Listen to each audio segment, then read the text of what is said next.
अहिले चलनमा कोटही माई स्थान भनिरहेका छन्। कोटही माईको मूर्ति छ यहाँ। अनि अहिले बुलाइमा भनाइमा कोटही माई स्थान भनिरहेका छन्। तर पहिला पत्ता लगाउँदा यो धेरै ठुलो कोटको रूपमा थियो। यसमा बजेटको कुरो यो मन्दिर संरक्षणमा थिएन। परार साल मैले पैसा हालेको 2.5 लाख रुपियाँ यो मन्दिर र त्यो मन्दिरलाई व्यवस्थित गरियो, जाली लगाइयो, ढोका लगाइयो, डेन्ट पेन्ट गराइयो। अनि बल्ल अब यसको बाउन्ड्री लगाउनतिर अहिले सोचिराखेका छौँ हामी। बाटो पर साल 10 लाख रुपियाँको बजेट थियो, त्यहाँसम्म आएछ।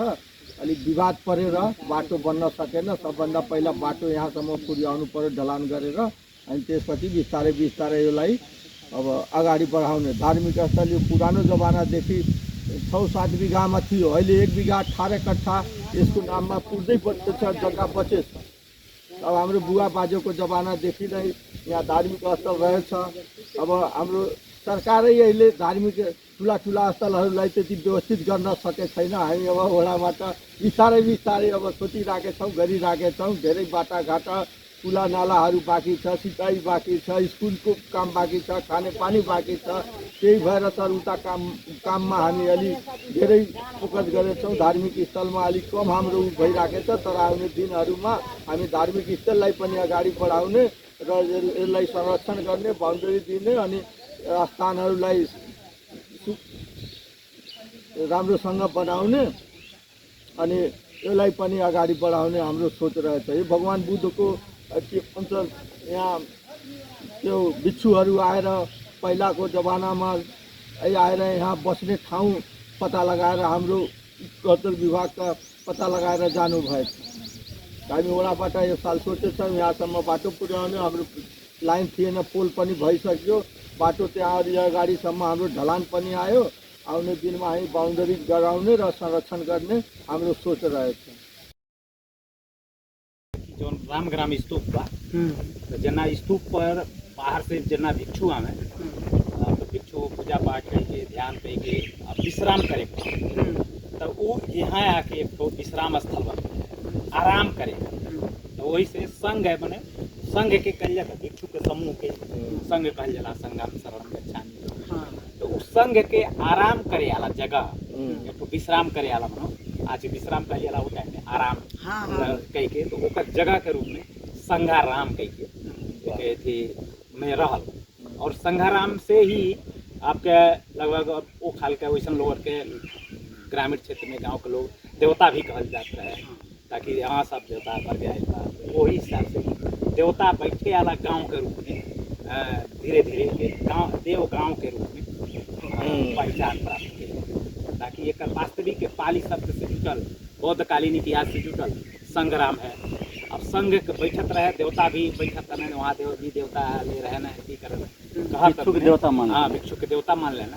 और ओके एक तो वो लोगों के गांव है कहा संघ मतलब देव गांव के रूप आते। इतिहास एक तो आपके जब मौर्य वंश का इतिहास जब देखा जाए तब मौर्य वंश के जब अंतिम राजा 8वां राजा रहना बृहदरथ मौर्य मानो चंद्रगुप्त मौर्य का वंशज 8 वंश शासन थे मगध।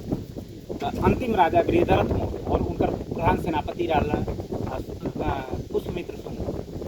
प्रधान सेनापति एक काल में कि अब थोड़ा सा स्वार्थ आयल हुई कि राजा के अंत कह देता इस राज सत्ता अपने हाथ में ले ले। तमाम राजनीतिक घटना में घटल बाटे।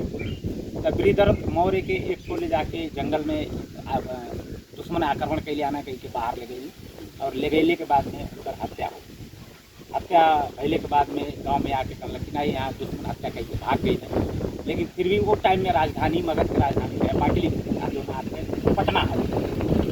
वहाँ के आदमी विश्वास नहीं करते हैं धर्मात्मा राजा के कौन दुश्मन है जो करना इरादा तो वो के हत्या की। इस पक्के षड्यंत्र है कही के कि पुष्यमित्र सुन ही हत्या कही जाती है। एक हाल के विद्रोह है, जनता ने विद्रोह जागा और विद्रोह जागत पर में वहाँ के वहाँ राजधानी का राजधानी सारी के वहाँ उज्जैन मतलब देश के उज्जैन में ले गए। और उज्जैन के बाद में ये सारा दुश्मनी अब शुरू हो गई। जितना विस्तार हुआ वहाँ के जना बौद्ध अनुयायी जना रहना ये हमन के शत्रुता में उतर गई। कहीं के विद्रोह के नाते दमन करे खातिर अपन सैनिक अब सेनापति रह गई, सेना कमांड कह के और साम्राज्य घोषणा कही। सम्राट घोषणा कैले के बाद में वो जगह जगह सैनिक दमन शुरू किया। तो ये जगह पर भी हमन के जो रामग्राम स्तूप पर एक प्राचीन धार्मिक धातु है, वो देवगांव मैंने देवरुआ, जहाँ जहाँ सब देवता वहाँ भेला होता रहना है, वो शब्द से देवरुआ है। और आराम करे खातिर यहाँ आवे, जौन के आप प्राचीन जो पोखरी देखल जाता तो टाइम में पानी के स्रोत ही पोखरी है। तो उतना बड़ा पोखरी ही पहचान करता कि वही स्वरूप में यहाँ आदमी के भिक्षु के आगमन होत रहा। तो ई सब दोनों आर्कोलॉजी सब जुटल बा और ओके ध्वस्त करे खातिर पहला बेर वहाँ राजगीर में भी ऐसे संग्राम रहा। तो राजगीर के संग्राम के ध्वस्त करे ले जाके एक बाद में वो पाटलिपुत्र में भी संग्राम रहे, वहाँ के भी ध्वस्त करे ले। एक बाद बोध गया के रहे, वहाँ भी ध्वस्त भइल, कुशीनगर के ध्वस्त भइल। तो एक साथ यहाँ रामग्राम में आई, रामग्राम के भी जो सैनिक आयल बाटे, सैनिक गण ध्वस्त कराए के और एक सब यहाँ से भगाए के भिक्षु के। तो उ टाइम में ही जो सैनिक दस्ता जो बैठल आज के उज्जैनी गांव है, कौन है कहाँ के आयल बाने, तो उज्जैन वाले आयल बाने। तो उज्जैन वाले आयल बाने कहत कहत उ खाल के गाँव वहाँ बाद में बस्ती के रूप में स्थापित भइल और उज्जैनी है, जो कि नदी के ओपार बा।